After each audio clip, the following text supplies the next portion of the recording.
maingon ang mga protestante nga dili ito siya uminom sa may tinuod. Bawal pa ang pag-inom, di bawal na mapagpugubog. May musupak ang protestante nga ang pare, panahutog, sabi na hindi panahon sa misa, ay minom sa Ginoo, dali mo nang Ang gidili sa Ginoo mao ang pagbubog-bubog, pero ang pag-inom wala na gidili. Ato basa na una ni Maria 5:23. Ang pagbubog-bubog ay gidili kay di gyud makasulod sa langit ang palahubog kung mamatay na wa ka inulsod. Ang sa Bible na uinom ni Tagsutay ating basahon. Una ni Maria 5:23. Ayaw na pag-inom og tubig lamang kung dili inom usab og jutay bino aron kahilisan ka padayo samlit adunay ka man nasakit. Bible yun ang sinod Jesus ginagod mo, inom og jutay bino. Saan pa rin ba Katoliko nga ang inom jutay na ang ilang jutay kagulong ang butakis. Ang ginili sa Ginoo ang paghubog-hubog, ang pag-inom pa na ginili. Nakalilas pa ito na mga palahubog, hindi kasunod sa akin. Mga kamo mga Katoliko, palahubog, pagtalo na ito mo. Ayun na itong sigig-sigig. Kaya kamo kayo gigamit sa mga hindi Katoliko. Ang mga pastor ko yung nila, tanawa ng mga Katoliko. Buntag pa, hubog na. Mga kamo mga igsong ko Katoliko, palahubog, pagundang na ito mo. Kaya kamo yung nakadama ng simba. Out of pasagot na, no? Dito din eh. Ano pa rin sa isbes? Ang mga kawatan, mga hakot, mga palahubog, mga tigutang-gutang, mga malapason sa taon, dili makalos sunod sa ginharian sa langit sa Diyos.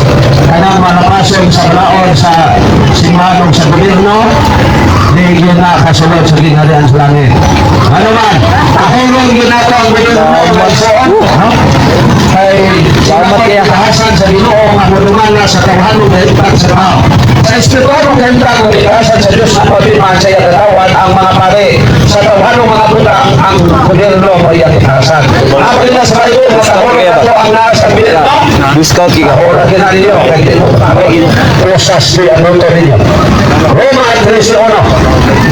Kinanglan ang tanan magkawag sa mga punuan sa lungsod kay walay pamunuan na dili tinugutan sa Diyos ang mga kagamanan karon tinukod sa Diyos.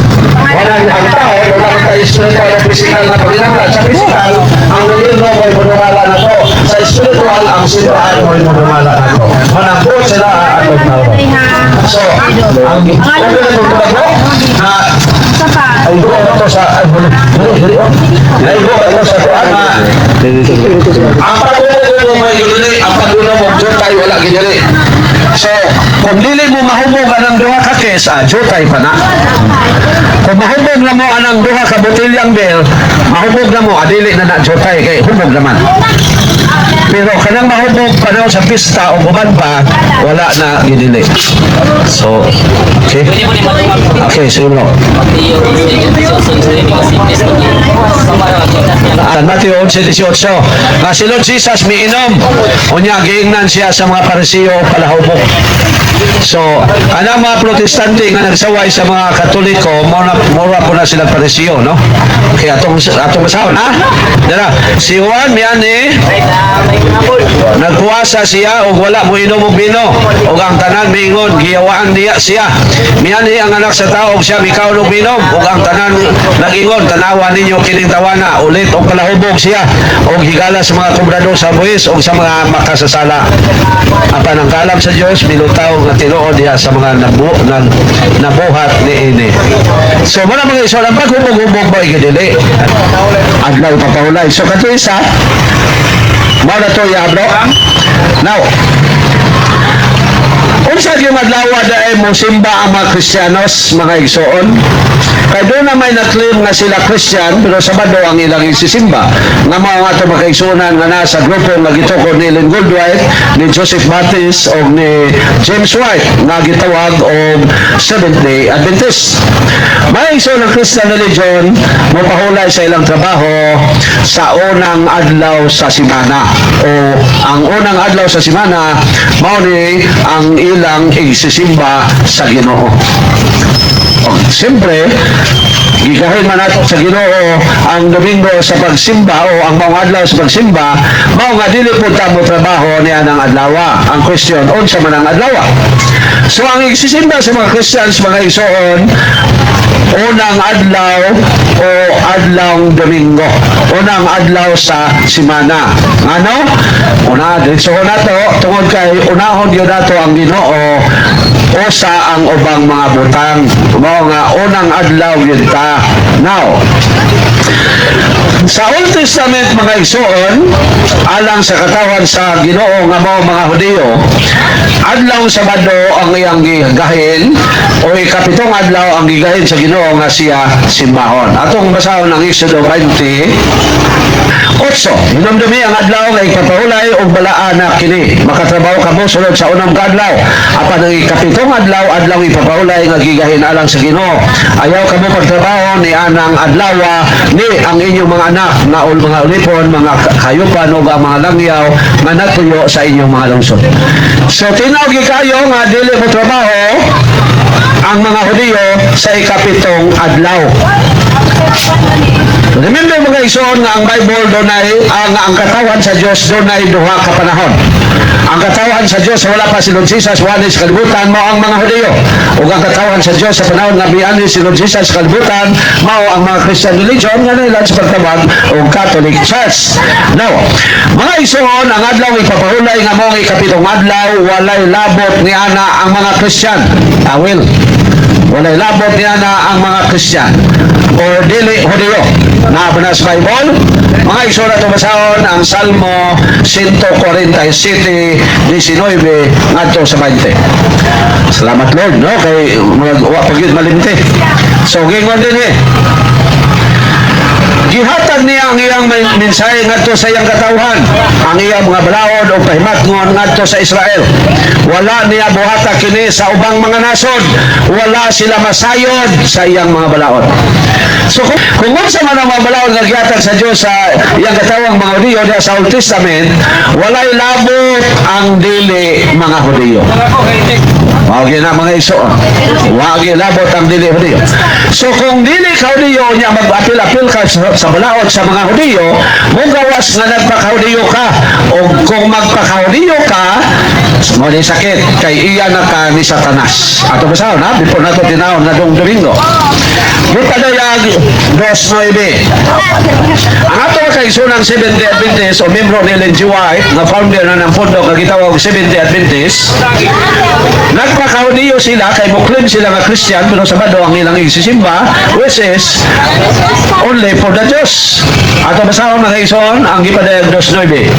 Nasayod ako sa imong mga giantos o sa imong kakabos apan ang Ginoo dato ka. Nasayod sa bako sa mga gibutang-butang kanimo ni adtong nagpaka-Hudiyo apan sila mga sakop di ay ni Satanas. So muna batayanan nato mga ison. Now ang Christian karon Domingo magyod ato basahon mga ison ang mga apostoles magtigom na sila sa unang adlaw o adlawng Domingo. Ato basahon mga ison ang San Juan, Ebanghelyo ni San Juan nga gingon ni Lord Jesus sa chapter 20 verse 19. Gingon din sa si St. John, no? Ang nagingon sa pagkagabi na niadtong Domingo nagtigom ang mga tinunan sulod sa lawak o gitrangkahan nila ang pultahan kay nahadlok man sila sa mga kadagkuan sa mga Hudiyo. So nagtigom sila sa adlawng Domingo. Ano sa lawak man sila magtigom? Kay wala palagi sila kabuhat og simbahan o balay alampuanan sa panahon nga buhi pa si Lord Jesus, kay gilutos pa sila. Even namatay na si Lord Jesus, kay gilutos sila sa mga Hudiyo o sa mga pagano. Now, buhat 20, sa Juan 20:26, pagkasunod simana adlawng Domingo na sad, nagtigom na bapod ang mga Christians o ang mga apostoles, ang tubag, yes, gingon din Umano labay ang usa ka simana, nagtigom na usab ang mga tinunan sulod sa lawak. O nahiuban na kanila si Tomas, gitrangkahan ang mga pultahan, apan dito nga si Jesus, bibarong sa kaliwala nila umingon, na inyo unta ang kalinaw. So adlawng Domingo, nagpakita ang Ginoo, kay mao man ang time na sila magtigom. Now, anong Domingo man? Kay mauna ang ilang gigahin alang sa Ginoo ang unang adlaw. Nabagyod ato basahon ang 1 Corinto 16:1. Gingon din eh. Agdos sa dos. Sa unang adlaw sa matag simana, ang usag-usa kaninyo kinahanglan magahil og kwarta sumala sa inyong gilitaan o gitigumon kini alang aron maandam na inig nako. Sa unang adlaw sa matag simana, mao nga mga Christians mga igsoon Domingo na magkapok unang adlaw sa simana. Og daghan mang bagong miabot ini tingali wala mo kabalo kinsay nagbuhat sa kalendaryo. Mga igsoon kong mga Katoliko ang nagbuhat sa kalendaryo kitang mga Katoliko. Ang simbang Katoliko ang nagbuhat sa kalendaryo in person of Pope Gregory XIII. That is why gitawag na Gregorian calendar. Siya ang Pope nga scientist. Naapsa niya, nakuha niya ang dagan sa adlaw. That is why makabuhat na ang simbang Katoliko kalendaryo bisan pang 2030 nga kalendaryo. Accurate na siya. So kita, now, unang adlaw magtigo ang mga Christians, kaya ang unang adlaw mo man ang Domingo. O hinungdan nga sa kalendaryo ang adlaw Domingo gikoloran og pula. Yang ato magkaigsoon dili Katoliko mo supak sa Katoliko pero sa ilang balay na kalendaryo. Dapat kung ako muhawa kung Katoliko, dili ko mo gamit ang kalendaryo. Katoliko may nagamit ana. Manaway ko sa Katoliko, niya nigamit ko kalendaryo, pagkaway hinungdan ako. Kung kamo mihawa sa simbang Katoliko, ayaw mo gamit sa kalendaryo. Mihawa mo sa Katoliko, inyong gisaway ang among simbahan, pero mo gamit mo sa among kalendaryo. Pero nooy magpugwa sila magamit ka kalendaryo, di man po sila kabalo o kalungadlawa, Domingo ron. Basi makaingon sila Biyernes, kung siya ron Biyernes ron. Ano makabalo sila ka Domingo ron, mo nang ang simbahan, wa maghinakong sa kalendaryo. Pero kamo mga pastor, ayaw ninyong daotang Katoliko. Daotan niyo ang Katoliko, diya sa inyong balay na amoy kalendaryo. Magkawailong na tabawa. Joke lang, no? Unang gamit kong kalendaryo, yung watakis Katoliko. Sorry, no? Sorry, gano'n. So, Domingo, mao na ang igsisimba sa mga Christians kay God first before everything.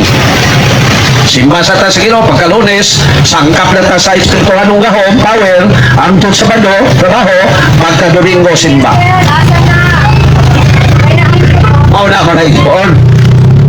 Unang adlaw kita, gisimba magyud si Lord Jesus sa adlaw Domingo, mao na yatong basahon. Sa Mateo 28:1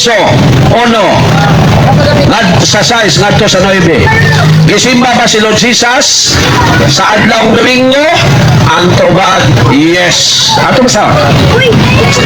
Tapos sa adlaw ipapahulay sa pagbanag-banag na sa buntag sa adlaw Domingo, si Maria Magdalena ug ang laing Maria nangadto sa lubngan aron pagtanaw sa lubnganan sa 6. Wala na siya dinhi, nabanaw siya sumala gayon sa iyang giingon. O mari kamo tanawa ang dapit nga iyang gilubngan.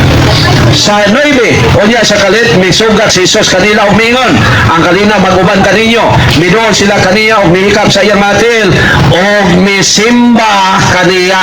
Unsa kadlaw na banaw ang Ginoo? Domingo. Gisimba ba siya sa mga Christians? Gisimba.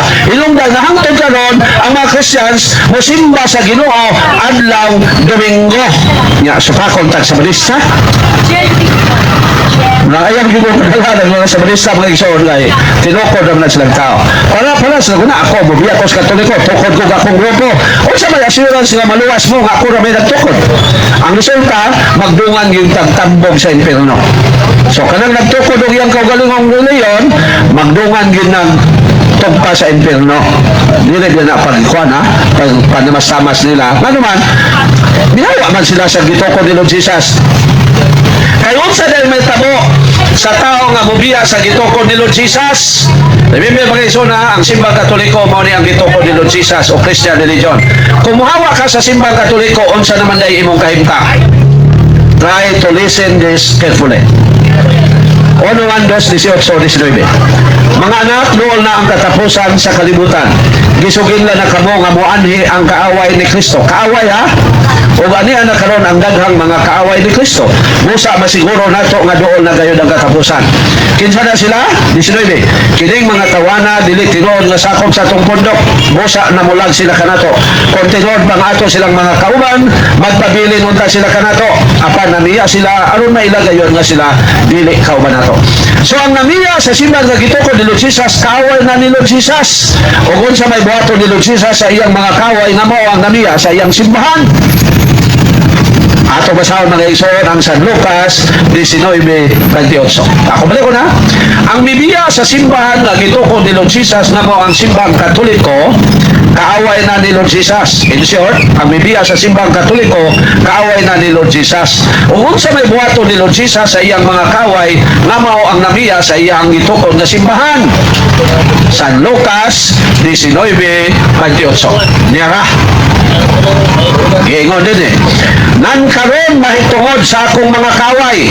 Kinsa ning kaaway ni Lord Jesus? Ang namiya sa iyang simbahan. Nga dili gusto nga ako maghari kanila. Kaya ang simbahan gingharian man na ni Lord Jesus dinhi sa yuta atong nang basahon po. Nga dili gusto nga ako maghari kanila. Dada sila dinhi o kamatiya sa akong atumangan. So ang kaaway sa Ginoo nga mao nabiya sa iyang simbahan patyon sa iyang atubangan. O kung sa may gipasabot ana, mao na ang impierno. Ato basahon mga iso na gipadayag 20:14. Balikan nato kasang ison. Ngang kamatayon nga gipasabot ni Lord Jesus mao ang impierno, kay ang impierno mao ang ikaduhang kamatayon. Gingon din eh. Unya gitambog ang kamatayon ug ang hadis ngadto sa linaw nga kalayo. Kining linaw sa kalayo mao ang ikaduhang kamatayon.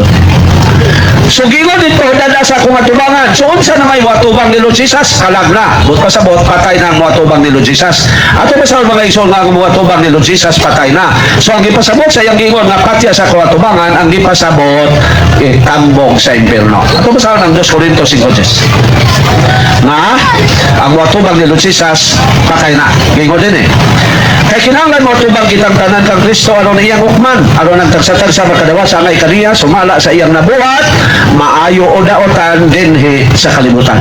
So ang mga tubang ni Lord Jesus kalag na kay kuman naman siya mibiya dinhi sa kalibutan. O ang ingon ni Lord Jesus nga dadaw patya sa kuatubangan ang ipasabot itambog sa impierno. So ang tanan nga mibiya sa simbahan nga gituko ni Lord Jesus kung mamatay nga dili mobalik sa simbahan, delikado gyud sa impierno. So okay no? Ang adlaw ipabrolay Domingo, dili Sabado. Ang Sabado iya na sa mga Udyo. Ang sa Christian o simbang Katoliko Domingo.